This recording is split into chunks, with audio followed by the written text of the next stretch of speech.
Following that role play, we received 2 complaints about 2 of the delegates concerned. One related to remarks made by one delegate concerning the fake universities widening participation agenda, which were alleged to be racist in terms of what he said, and the other related to an individual who, the outcome of the investigation. One of the issues we encountered during the investigation was that there was no one consistent view put across about what the exact form of words was, and he was found to have breached equal opportunities policy, but the complaint of racism in this case wasn't upheld. He was therefore banned from attending any further NUS events until he's undergone equal opportunities training. We fed that back to KCLSU, obviously mounting their own investigation into this and surrounding issues as well. In the case of the other individual who held up the Bring Back Slavery sign, that complaint was upheld. He was found guilty of breaching the equal opportunities policy and engaging in racism, and therefore he has been banned from all future non-democratic NUS events, which is the harshest penalty which can be adopted by the NUS equal opportunities policy. A number of officers' blogs on the NUS website shook out, including mine.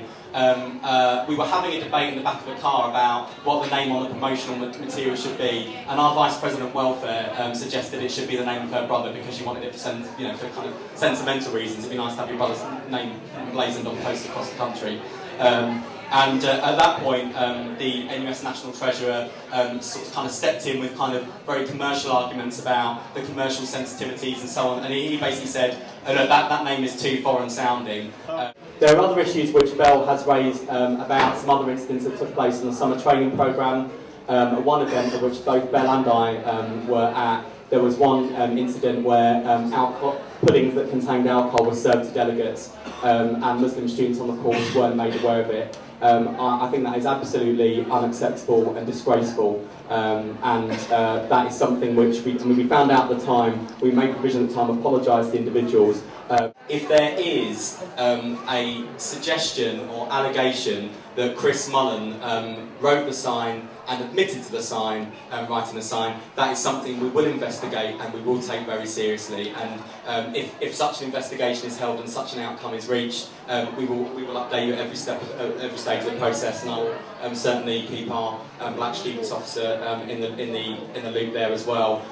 The question is from me is, I don't think the issue is managerialism. I don't think it's about policy in that sense, although policy is important. It's about political leadership. And I think what you're feeling is the backlash against what people perceive to be a lack of political leadership in the issue of racism. What the perception is amongst African students is drawn from the wider perception about African issues generally. And that is, whenever anybody takes anti-African racism and displays it, it invites and elicits a less than forceful response than some other oppressions that are seen to be a higher priority than that of Africans. And so I think the question is I think it's twofold. One is, you can get managerial policy and you can, say in every circumstance X and Y must happen. But in essence, what people will take is your leadership on the matter.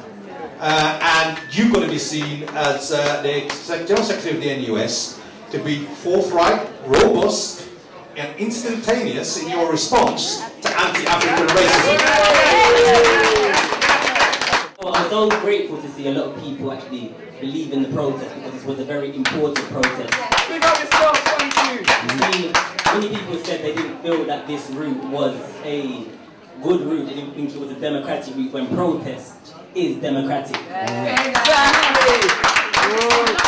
Protest is democratic. But my main issue here is that these forms here, this is more or less the feelings of the black student body, not just of SOAS, but of the wider student body. And these are our concerns. And as we bring these concerns forward, how can the SOAS anti-racism office rip up our concerns?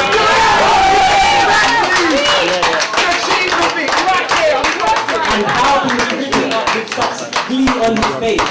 I want to know know what the SOAS Student Union and the president of the NUS, what action they are going to take against, I don't even know what his name is, he's not even here right now. And this is the issue of racism. Yeah. What about comments made about your weakness on racial leadership? What do you say to those? As I said, I mean, I think I've got a strong record as an elected officer of campaigning against racism and discrimination in all of its forms. I've spoken at several UAF events. I was campaigning in Stoke against the BNP there. I want that to be a major focus of NUS's campaigns going forward. If people feel my hand in the situation has been less than perfect, I mean, no one's perfect, and I think there are obviously loads of lessons that we need to learn as an organisation. Things to look at my own actions.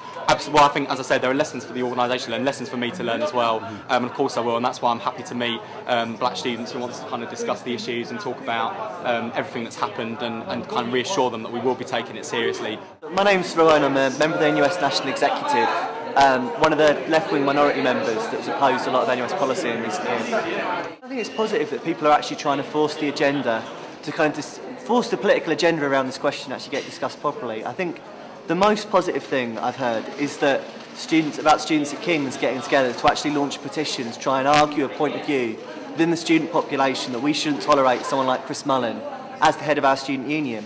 And I think it's deeply worrying when people say, oh, it's all going to be fine, the Board of Governors at King's College is going to take some sort of action to get rid of these people. And you think, actually, if the Board of Governors is forced to act, what does it say about the student movement that we haven't successfully forced him out on our own terms? And I think the reaction of the student movement generally has been well short of what you'd expect over almost any other issue.